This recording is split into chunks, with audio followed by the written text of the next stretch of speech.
மதிப்பிற்குரிய தலைமை ஆசிரியர் அம்மா அவர்களுக்கும் இருபால் ஆசிரியர் பெருமக்களுக்கும் மாணவர் கண்மணிகளுக்கும் இனிய காலை வணக்கம். ஓகே, நம்ம இங்கே படிக்கிறதுக்காக வந்திருக்கீங்க இல்லையா? நீங்கள் படிக்கலினாலும் நாங்கள் விட போகிறதில்ல. இருந்தாலும் நீங்களும் புத்திசாலி பிள்ளைகளை கண்டிப்பாக படிச்சிருவீங்களா? ஓகே. ஆனால் சில நல்ல பழக்கங்கள் படிக்கும்போது தான் ஸ்கூலில் வந்து தான் நீங்கள் கற்றுக்க முடியும் இல்லையா? அதில் முக்கியமானது பெரியவங்களுக்கு மதிப்பு கொடுக்கணும் அப்படிங்கிறது. இப்போ கூட நீங்கள் வந்து உறுதிமொழி எடுத்துக்கிட்டீங்க, ரெஸ்பெக்ட் எல்டர்ஸ் அப்படின்னு சொல்லி. அதை நீங்கள் செய்கிறீங்களா அப்படிங்கிறது தெரியல, உங்களுக்கு தான் தெரியும். வந்து இந்த வருஷம் ஃபுல்லாகவே எங்கள் குழந்தைங்களா எங்கள் சுற்றியே இருப்பீங்க. அடுத்த வருஷம் போகும்போது ஏதோ வேற்று கிரகத்தில் வந்த மாதிரி டீச்சர்ஸை பார்த்துட்டு போவீங்க. ஏன் அப்படி?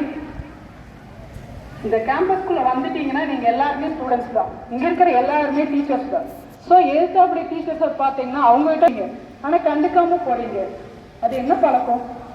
எதுக்கு டீச்சர்ஸ், எந்த டீச்சர்ஸ் வந்தாலும் எல்லாத்துக்கிட்டும் நீங்கள் ரெஸ்பெக்ட் கொடுக்கலாம். அப்போ எதுக்கு டீச்சர்ஸ் வந்தாங்கன்னா அந்த நேரத்துக்கு என்ன காலையிலையா மத்தியானமா ஈவினிங்கா மிஸ் பண்ணிட்டு போறதுனால என்ன ஆயிரும்? தப்பு இல்லைல்லப்பா. சரி, இதை இனியிலிருந்து மாதா பிதா குரு தெய்வம் சொல்லுவாங்க. மாதானா அம்மா, பிதானா அப்பா, குருநாதியர்கள். இந்த 3 பேருக்கும் நீங்க என்னைக்கு மரியாதை கொடுக்குறீங்களோ வாழ்க்கையில மிகச்சிறந்த இடத்துக்கு போவீங்க. வாழ்க்கைகள் சொல்றேன். இது எல்லாத்துக்கும் உங்களுக்கு புரிஞ்சுச்சா புரியலையான்னு எனக்கு தெரியல. அப்படி புரிஞ்சிச்சு, இனிமே இந்த மாதிரி நான் நடந்துக்குவேன் அப்படின்னு சொல்றவங்க கிளாப் பண்ணலாமா? புரிஞ்சவங்க மக்கள். அப்ப எல்லாத்துக்கும் புரிஞ்சிருச்சு இல்லையா? 1 2 3 கிளாப் பண்ணலாம். 1 2